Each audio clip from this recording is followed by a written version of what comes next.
फातिमा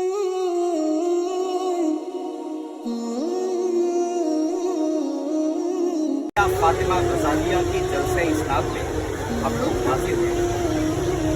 बेइंतहा खुशी हुई ये देखकर कि हमारे माशरे की तालिमात को, बच्चियों को, लड़कियों को दीनी और दुनियावी तालीम के ज़ेवर से आरास्ता करने की इंतहाई मुबारक कोशिश की जा रही है।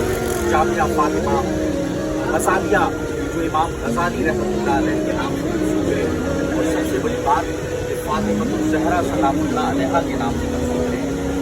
इल्म का जो मकसद है, इल्म का जो मस्दर है, इल्म का जो सरचश्मा है, वो अहले बैत अत्हार हैं, फातिमतुल ज़हरा हैं। वहीं से इल्म की रोशनी मिलती है। कुरान करीम ने इरशाद फरमाया, इन्ना अअतैनाकल कौसर, ऐ रसूल हमने आपको कौसर अता फरमाया। कौसर कौन है? कौसर फातिमतुल ज़हरा है। वो इल्म की भी कसरत है, वो बरकतों की भी कसरत है, वो सआदतों की भी कसरत है। इस्लाम की तारीख में जब हम औरतों की तालीम और तरक्की की बात करते हैं और देखते हैं कि हर मैदान में, हर महाज पे औरतों को तालीम और तरक्की से आरास्ता करने का मौका दिया गया। अगर आप इकोनॉमिक एम्पावरमेंट की बात करें तो खदीजतुल कुबरा सबसे सामने आगे नजर आती है। खदीजतुल कुबरा माशी तरक्की और इकोनॉमिक एम्पावरमेंट का सबसे बड़ा रोशन मीनारा है। अगर आप एजुकेशनल एम्पावरमेंट की बात करते हैं, तालीमी तरक्की की बात करते हैं, तो हज़रत आयशा अपने ज़माने की बहुत बड़ी स्कॉलर नज़र आती हैं। अगर आप स्पिरिचुअल एम्पावरमेंट की बात करते हैं, रूहानी तरक्की की बात करते हैं, तो हज़रत राबिया बसरिया अल अदविया रूहानी तरक्की के मनाजिल तय करती हुई नज़र आती हैं।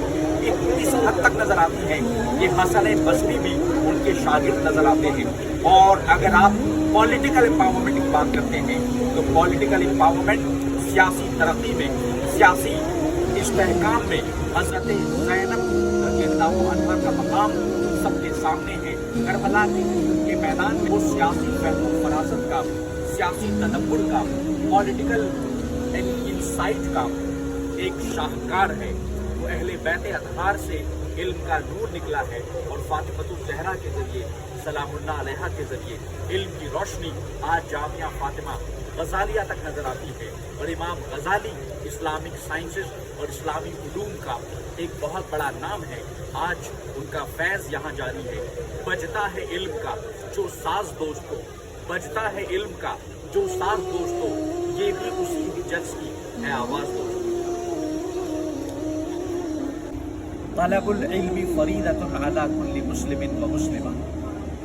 To attain knowledge and to pursue education is obligatory, not just for men, but also for women.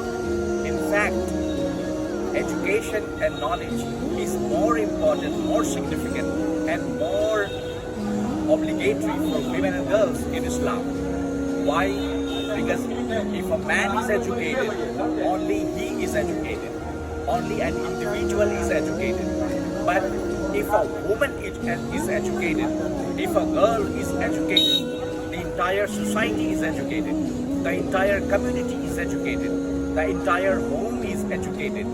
Therefore, Imam Ali ibn Abi Talib radiyallahu anhu says in one of his quotations, an enlightened woman, an enlightened lady is the greatest blessing of God. And therefore, the Prophet, peace be upon him, has enjoined upon women and girls to pursue education. The Holy Quran has never differentiated between men and women when it talks about education. And the Quran says that وَعَلَّمَ آدَمَ الْأَسْمَاءَ كُلَّهَا. God has taught all the sciences to Adam. In another verse, the Quran says وَعَلَّمَ الْإِنسَانَ مَا لَمْ يَعْلَمْ. God has taught man what he knew not. So whatever was not known has been taught to mankind through the Prophet. The prophetic chain, the prophetic light, and the prophetic tradition is the actual knowledge tradition. And that is called the prophetic light, Mishkatun Nabuwa.